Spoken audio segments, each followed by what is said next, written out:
All right, so our first review of the day is going to be for a film called Opus. Opus is starring Io Adebri there. Io Adebri, who's been really the new kind of it girl, I think, in Hollywood there. I think she's been kind of blowing up. Mm, I've loved her a lot. I loved her in things like Bottoms.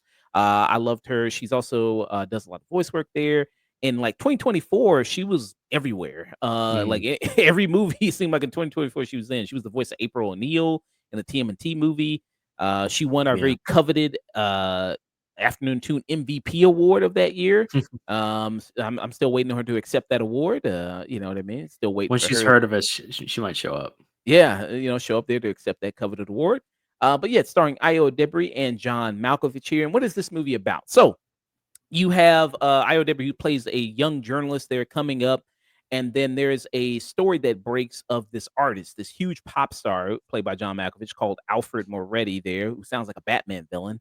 And he's having an album release party. But the big significance of this is that Alfred Moretti is one of the largest pop stars in this world. Like, think about the fame of Michael Jackson, Prince, Taylor Swift, Beyonce, Elton John, mash it all together, multiply it times two, and that's the level of popularity you get with this guy.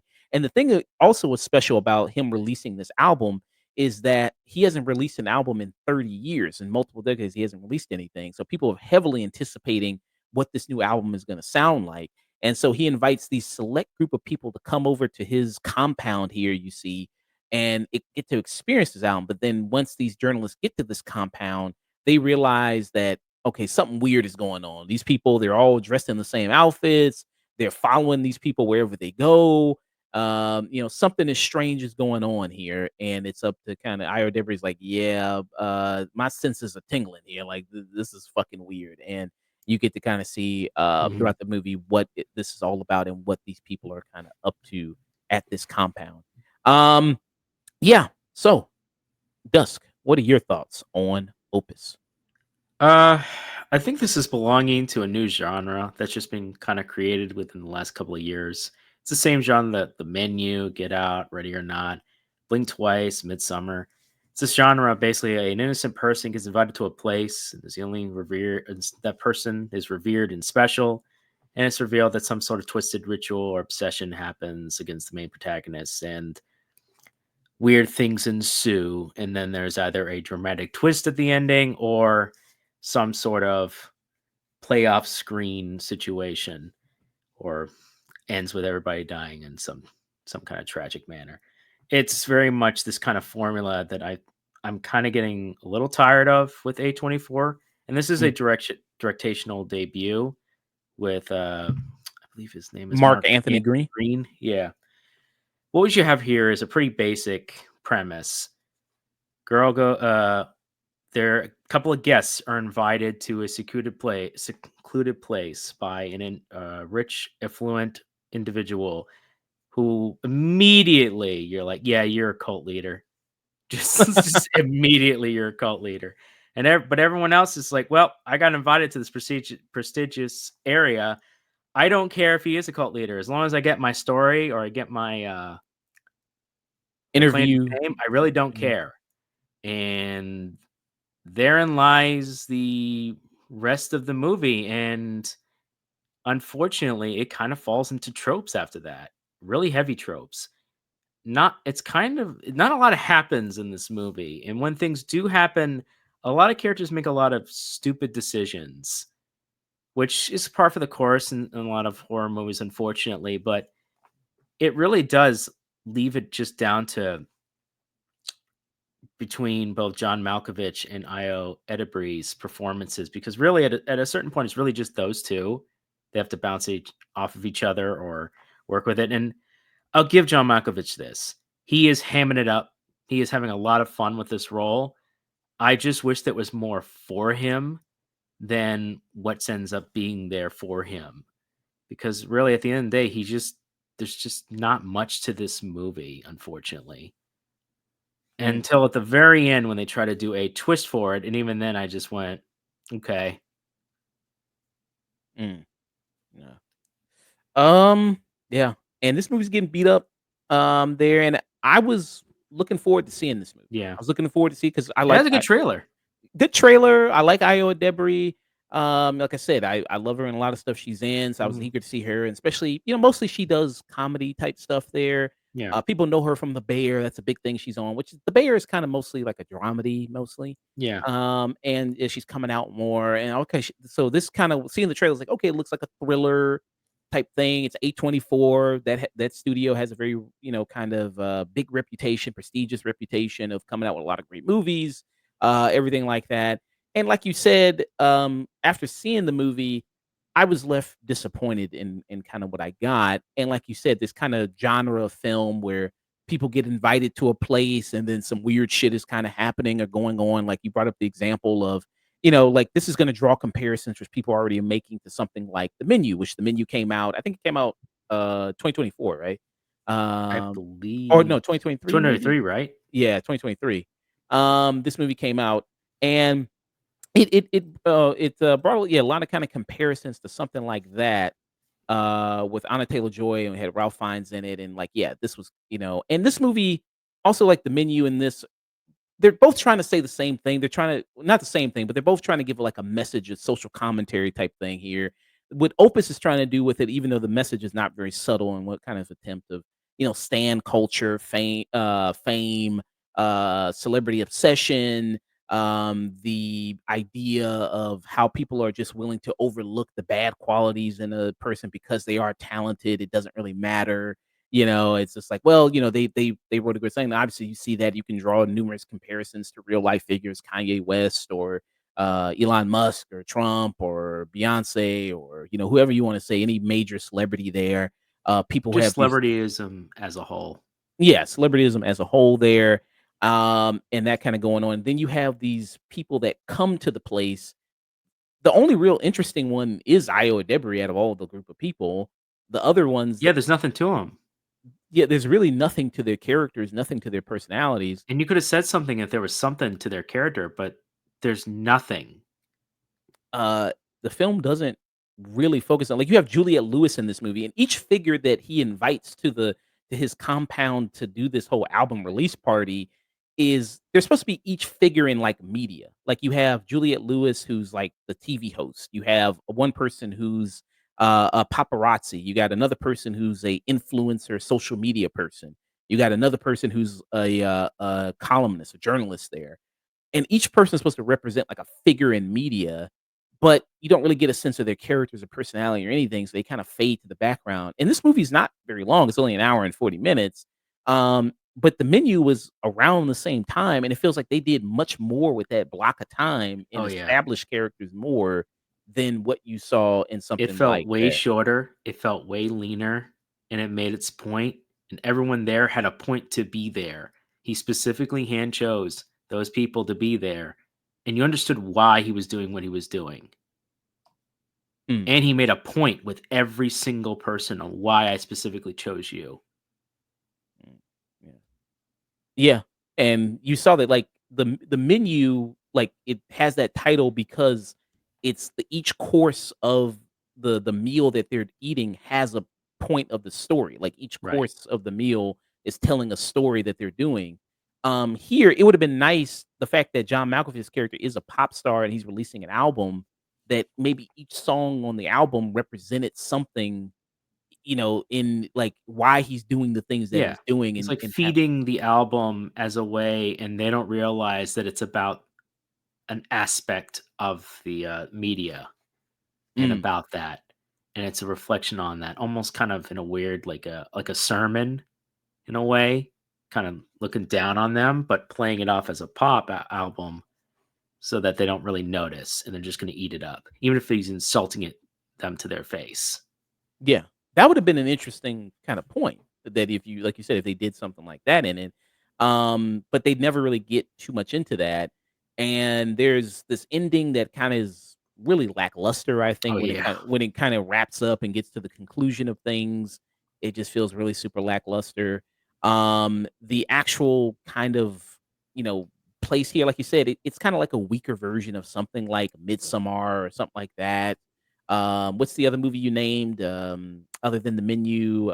Get Out, Oh yeah, like, Get Out, kinda like one of those type it's like a very much weaker version of Ready that. or Not, Ready or Blink Not. Twice, Midsummer. Yeah. And Blink Twice was that movie with Zoe Kravitz. She directed Yeah, that movie, yeah, that one which sucked, but it's the same premise.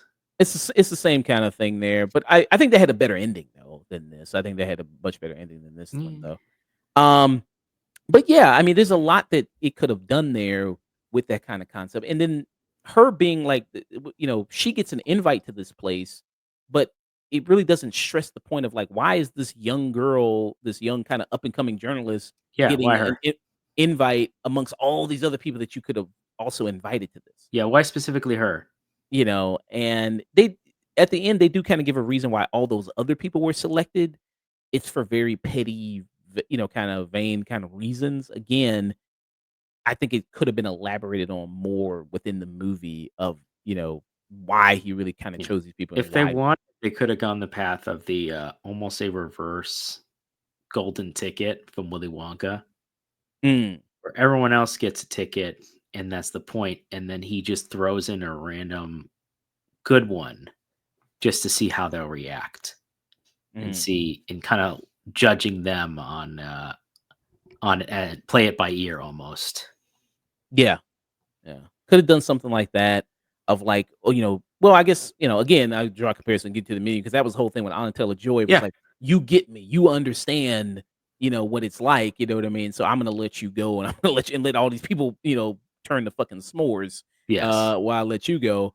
But yeah, and there's kinda something like that a little bit, but it's just like, again, it's not really fleshed out very well, in this. And, like I said, this is the first time this is directorial debut for Mark Anthony Green.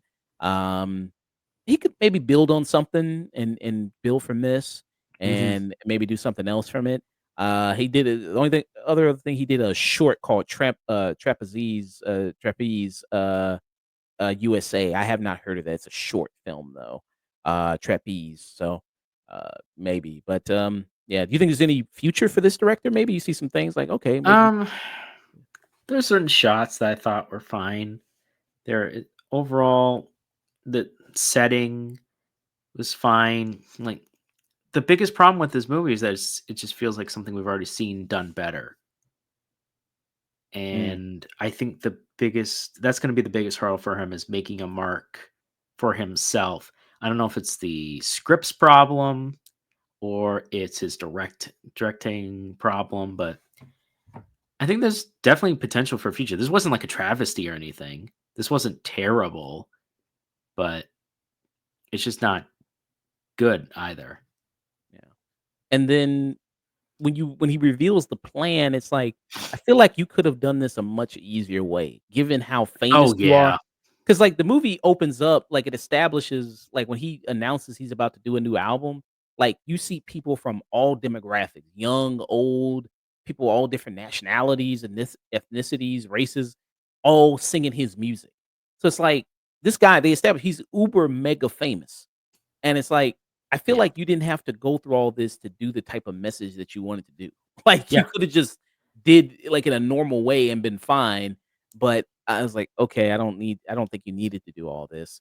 Um, yeah, I mean, I was disappointed by it, seeing it. I think it's got some decent things in it. I mean, if you're gonna see this for any reason, it's for Io Edebiri and for John Malkovich. Um it's got some okay kind of funny moments in here. It's about it again, it seems like it it's trying to be like a black comedy in that sense there with it, and sometimes it kinda can work on that.